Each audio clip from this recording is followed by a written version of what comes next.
Hello, everybody, and welcome back to the Capturing the Game podcast. I'm your host, Luke Rule, and today we're going to be talking to Connor Caldon, who is a photography intern for the Baltimore Orioles, one of my former coworkers and former roommates. And we're just going to be talking about how we got into photography, how you can get into photography, and what his day to day is like, so you can get a better understanding of what it's like to be a photographer for a professional baseball team. So I apologize for the audio and video quality in this interview. We'll iron that out in future episodes. But for the most part, just enjoy the content here and try and learn something from this. And yeah, play right now. Like, how did you first get into photography, into sports media kind of stuff?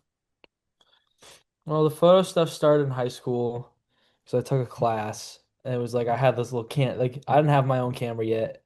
I just used the one they had in the class with like a Yeah. Canon Rebel, something like Yep. one of the old ones though. Like it wasn't even like a nice Canon Rebel. And like I learned the class was so like simple, basic, like the three pillars, like aperture, shutter hmm speed, all that kind of stuff. And then from there, I didn't even like think about doing any of this. I just had fun in the class, and I had mentioned to my grandpa at some point, I was like, "Yeah, I'm taking this class. It's really fun." And then like I went to his house sometime, probably a couple months after I took the class, and he was like, "Hey, I have this camera. I remember you telling me you had fun in that class. Do you want it?" And I was like, "Sure." It's a Nikon D70. It is as old as me. A 6 megapixel sensor. I took some pretty nice photos with it. I did a lot of landscape stuff early on. And then I started taking it out to like hockey games. I'm shooting with this 6 megapixel sensor that goes up to like ISO 6500 inside. I'm shooting at like 1/230 inside. The photos are shit, but I was bringing it to like these hockey games and basketball games. I was like, oh, this is cool. So I kept doing that. And then I got my own camera. I've had this camera I still have. It's a Sony A7 III. It's the workhorse. I've had to replace the shutter in it once already. Twice maybe. I've replaced the shutter twice in one of my cameras. I don't remember which one it was. But workhorse. That's when the sports photos got a little easier because now I have a camera that goes like 52,000 ISO and Yeah. it can shoot inside Yeah. well. Yeah, and then I got to URI. They sent out an email. When did they send that email? Like August, early August probably. They were like, athletics sent it to everybody at the school. And they were like looking for graphics, photo, video, anything. I sent an email back and I got a little interview. And then I was driving home from work, but we left a little late. And I was like, oh, I have an interview at 5. And I pulled in my driveway at 5:01. And I took the Zoom call on my phone from the front seat of my. And then they only actually gave me the job because I had the same equipment that they used. Like they used the Sony Yeah. stuff and I used the Sony stuff. They only gave me the job because I had Sony gear. That's awesome. That's so Yeah. funny. Then from there, I did it for 4 years, and then I went to the Orioles, and now I'm unemployed. Nice. That's yeah, I mean, I shot on I think my first camera was like same thing, like school broadcasting. I think it was a Canon T5i Rebel or like a T4, like they're ancient, dude. I'm one of the real old, like first Yeah, generation Canon the Rebel real cameras. old ones. But I Yeah. mean, it did the job. But yeah, looking Yeah. back at some of my stuff, I'm like, wow, Oh, I that had some is of the it is photos rough. early on that I'm like, Jesus. But I won one of those Scholastic photo art awards with one of the photos I took Oh, on that really? old. On that Yeah, old camera? That's like on the Nikon or the Rebel? on. I took Yeah, one photo. It was like I don't know. It was at sunset over a pond, and it was super still, so it was all reflected, and it looked cool. Won that's an cool. award with that was Nice. pretty much it, though. Everything else I took with that camera sucked. So you're talking about the Orioles internship. I know we talked about you applied the year before and were Yeah. one of like the kind of final candidates, but didn't end up getting it, and then you got it the next year. So kind of what was like that process going into applying for the internship, all that kind of stuff. I mean, it's crazy because it's super automated these days. Like it's Yeah. just click apply, you fill everything out, and you get thrown into a virtual stack of 700 other people. So like getting picked out of that stack's already kind of cool. And then the Orioles are the only people. First year I was doing this my junior year of college when I was just applying to things. to apply to things and maybe get some interviews. Probably not actually end up taking an internship or anything. I got the one internship with or one interview with the Orioles. They're very kind. It was great to meet them and like talk to them. And I remember like 2 weeks later, I still hadn't heard anything, and they said I would. So I emailed Todd and I was like, "Hey Todd, just wanted to reach out and say, thanks again for the interview. I was just wondering if you had any updates on this. I know you had said a week, but I also know you're getting ready for spring training, which can Yeah. be a beast in of its own." And he was like, "Yeah, by the end of next week, we really did get backed up with spring training." And then I got the phone call from him, and he was like, "Yeah, can't take you this year. We really like you. We're gonna follow you still. Feel free to apply next year and all that." And then I applied the next year, and lo and behold, I did an interview with them, and they're like, "Yeah, we don't really have to ask you that many questions because we kind of remember all the answers. Up with a couple new ones for you," and I answered those. And then I got an email from Todd. It's like, "Hey, do you have a second for a call?" And this time it was good news. Nice. Teamwork Online, best website ever though. Teamwork Kind Online and Skull Sparks. I've been just of. hammering those all month. I reload those pages like 3 times a day right Yeah. now. Okay, so then I guess next thing is what were your internship like responsibilities when you were working with the Orioles? What they have you doing day to day kind of stuff? I mean, it started out as just like kind of helping them where they needed it. Because my whole first week there, I didn't do anything because I came in and there were no games for my whole Yeah. first week. I came in on a road week. So like it was just kind of learning how to do things. They'd give me like something they had both already finished, and then I'd go through and do it, and they'd check my work to see if I did it right. Yeah. So it was kind of helpful. I got a chance to learn all that. But then once the game started, I basically acted as a third team photographer. Like it wasn't a lot of like grunt work or anything. It was a lot of like actual hands-on experience with the Orioles. I shot a lot of games. I think I missed like 6 total games during home games during my time Yeah. there. I was And about to some say you worked about every game but one every homestand. Yeah, and then by the second half after the All-Star break when they switched to that weird like Thursday Yeah. Thursday schedule where our pay periods got broken up, I worked every single game because the Yeah. only reason I was missing games is because I worked too many hours. And then yeah, I handled the arrival photos because MLB does their like Friday Fits thing. So I'd go down there and I'd do a lot of the arrival stuff. Yeah. Nobody actually wants to do that, but it's fun. It's fun because I don't know. It's just something I can put on my resume as something I did that was like my For responsibility more sure. than Yeah. help. But I mean, that's pretty much it. Tagging and captioning photos, which is more fun than video stuff because I can listen to music and That's true. Yeah, watch. you were always watching your show while I was Yeah, you look over at me replaying and the I'm watching same How five I Met Your seconds. Mother. Yeah. I was like, haha, I win. But yeah, that's pretty much it. That kind of fills in my responsibilities and duties with the Gotcha. org. Yeah. I think uh, they do a really good job at like because Bailey said the same thing to me. She was like, "We thought we were gonna have to like," because I didn't edit in Premiere till maybe a couple months before I got there, and she was like, "I thought we were gonna have to like teach you Premiere and everything, but like you're ready to go." And I think they did a great job just throwing us into it, and like they Yeah, were it pretty would much really like, throw you in the fire. yeah, like we weren't really. It didn't feel like we were interns. Like we felt like full time, like because we didn't do a lot of grunt work, all that kind of stuff. Yeah. Yeah, they really just felt like part of the team, so that was kind of nice, and that's something I did not expect. I kind of expected to get like all the grunt work, the community events, all that kind of stuff. But I didn't do a single community event. I was completely fine with that. I Actually, no, we did. did the one again. It's never mind. We did do one community event.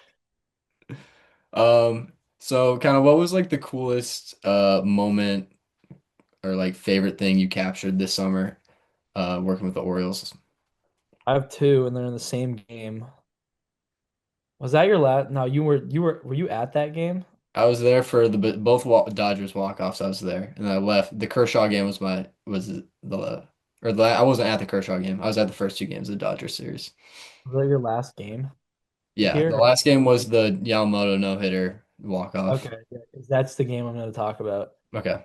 Now I have two moments. They're in the same game. One is pregame because Cal's whole thing was really cool to like Yeah. cap. Oh yeah, because I took the photos of you with the banner. Okay, yeah, it's clicking for me now. Cal's whole thing was really cool to capture down there. the whole ride around on the Corvette, it felt like it was back in whatever year he broke that record, Yep. 96 or whatever. Yeah. Uh-huh. And then that game is the greatest game I've ever been at because like imagine having a no-hitter and all of a sudden we're being told to shoot the other team because it's like, hey, we're gonna give the Dodgers as many angles as we can of this because everybody's a fan. It's all a big extended family, everybody Yeah. that works in these.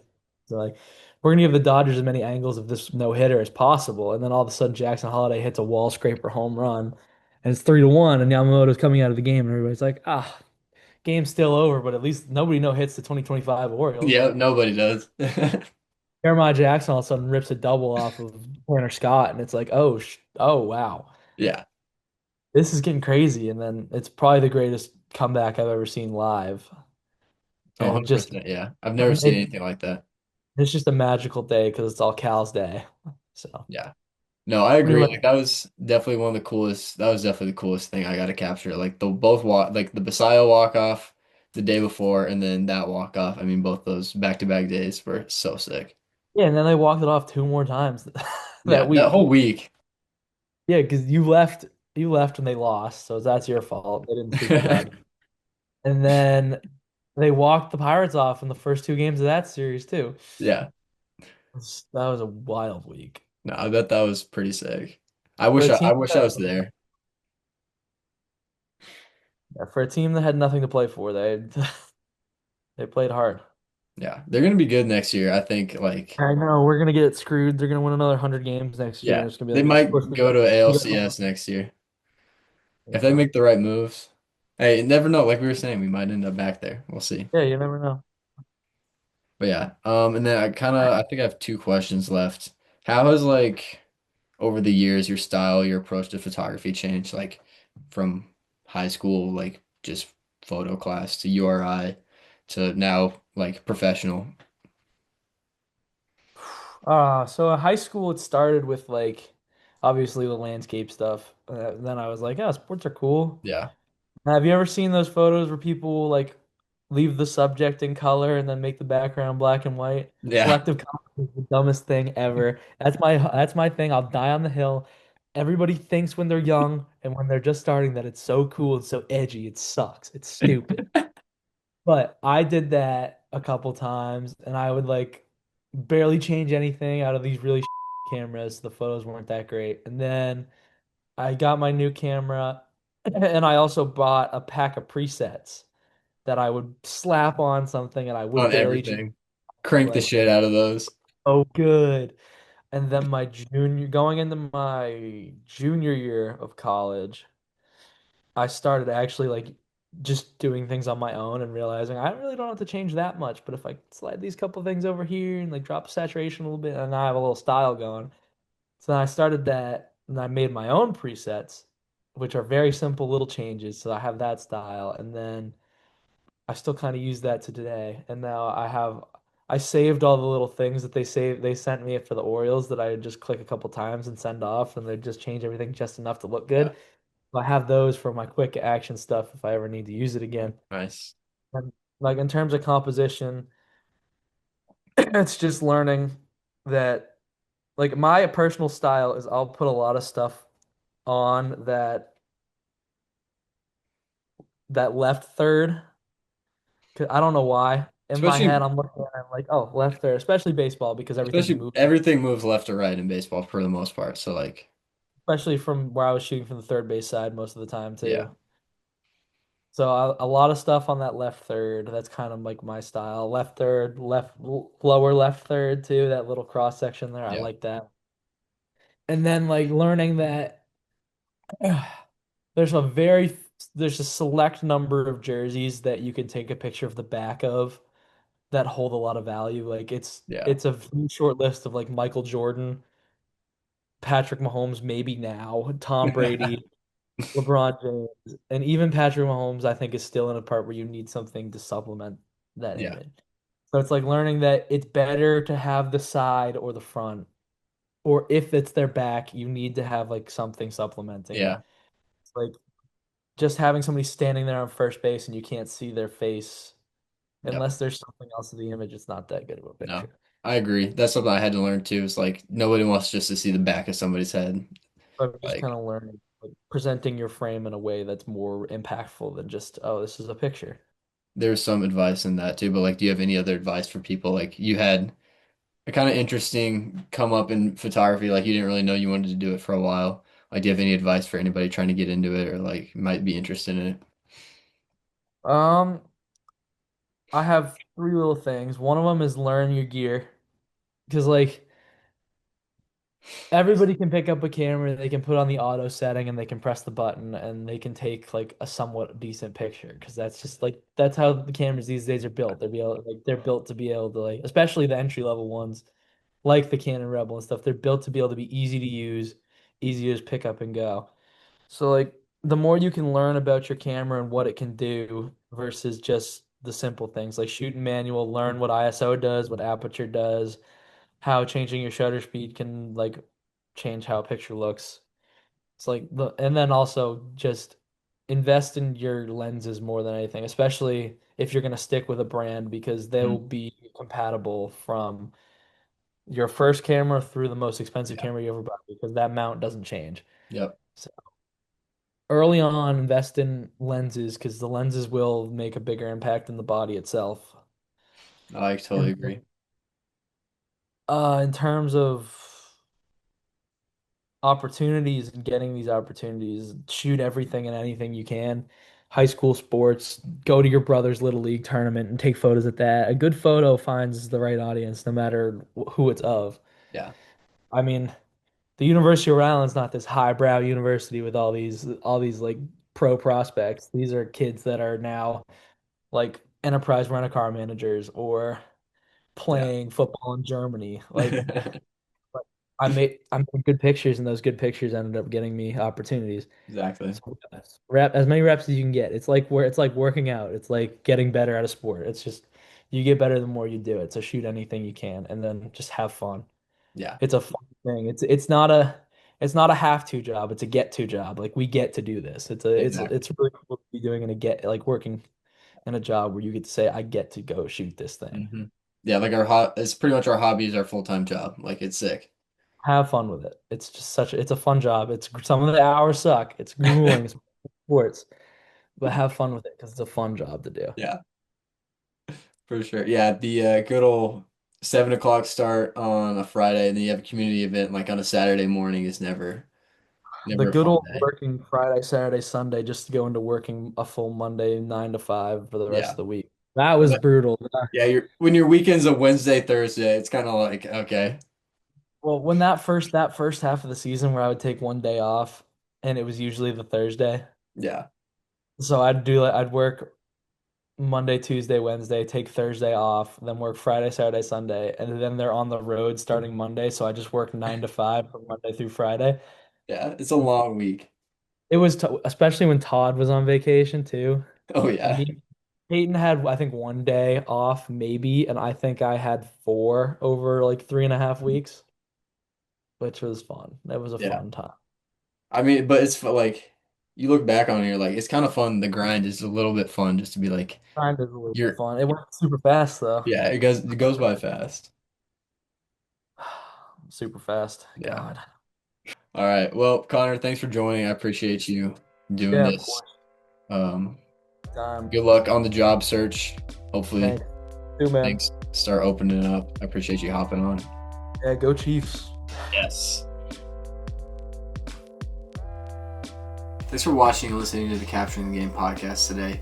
And make sure to tune in for future episodes where we're going to keep talking to sports creatives and really dive into what it's like to be a sports creative, whether it's graphic designer, photographer, videographer, anything else in between. And we're going to really just pull knowledge out of these people. And so, yeah, make sure you guys tune in for that. And we'll catch you next time.